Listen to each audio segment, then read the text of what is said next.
So we already saw that when we eat food, we get nutrients, and those nutrients are very, very important for our health.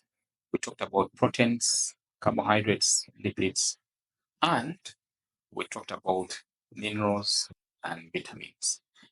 But also, we cannot forget to talk about water and refuges. They are still very important. So we are going to look at each of these and understand why they are very important to human health. So we are starting with proteins.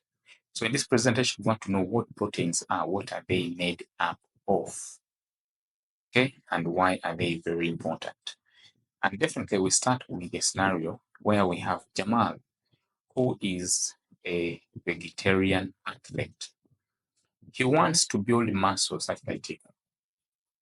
Favorably, he feeds on beans, lettuce, and soya milk. Instead of milk, remember, instead of meat, remember, he is an athlete. But again, he is a vegetarian. A vegetarian does not eat any animal food. So meat is out of his reach because he is a vegetarian. So his coach assures him that these foods will actually help him meet his protein needs. Is that true? We hope so. We'll see that in this presentation. So what are the proteins made up and why are they very important for Jamal's muscle growth? Can you name two plant-based sources of protein Jamal is eating and explain how they support his athletic goals? And then can you explain how Jamal's body is actually using this dietary protein for energy instead of uh, muscle repair, and explain what might cause this? So let's look at that. So proteins are very important in the body. We term them as uh, micromolecules, okay, because they're needed in high amounts. But we can also say they are biomolecules, just like the other biomolecules that we have just talked about. They consist of long chains of amino acids that can be folded, twisted, or basically just a sequence of amino acids. So we say that proteins are organic in nature.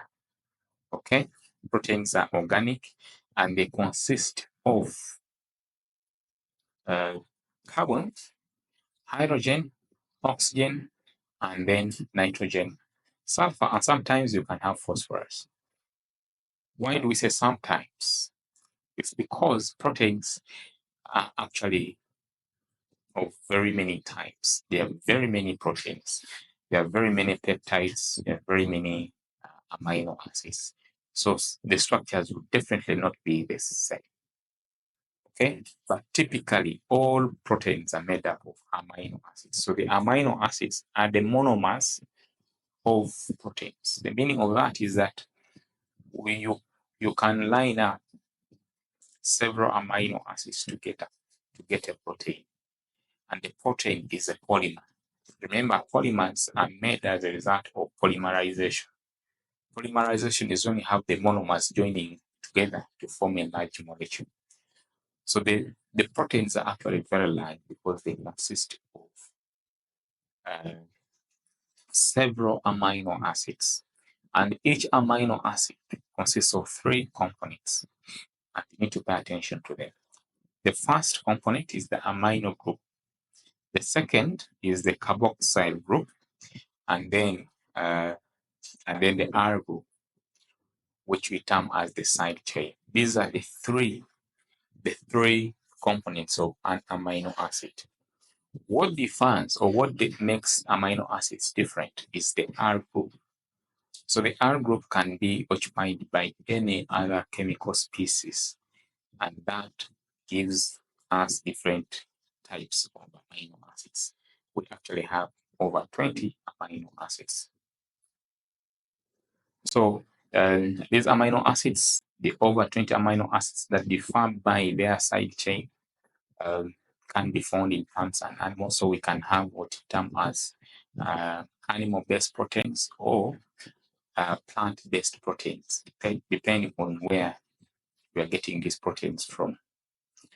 Okay, so it is the sequence, the arrangement of this amino acid that will actually give us the different types of proteins. But also remember, the different R groups contribute to the different amino acids that we have. Then that also influences the kind of proteins that we end up with. So on the side there, you can see the different amino acids that we have. There are quite many, about 20, like I said earlier on. And these 20 can be categorized depending on what chemical properties do they have. We have polar amino acids, non-polar amino acids, and then we have those that are electrically charged, that have electrically charged side chains. Okay. So when we talk about proteins or amino acids generally, the body can synthesize some amino acids, and then we term those amino acids as non-essential amino acids. If we get the amino acids from the food that we eat, or basically from the diet, we say those are essential amino acids. Proteins are very important in several ways. You just need to know what molecules in the body or what molecules in the body are actually made up of proteins for you to know why proteins are very important. So we start with, for example, your body cells or your tissues are actually made up of protein. So that is structural protein, including your hair, your nails, those are actually proteins. We have keratin, that's protein. And many other ligaments, you have fibrous proteins. These are all structural. Keratin, fibrous proteins. In the ligaments, these are very important for providing structural support. So we have enzymes, these are proteins. Antibodies, these are proteins. We have cell receptors, these are proteins. We have chemical signals in the body or cellular signals in the body, these are proteins. Albumin, these are proteins.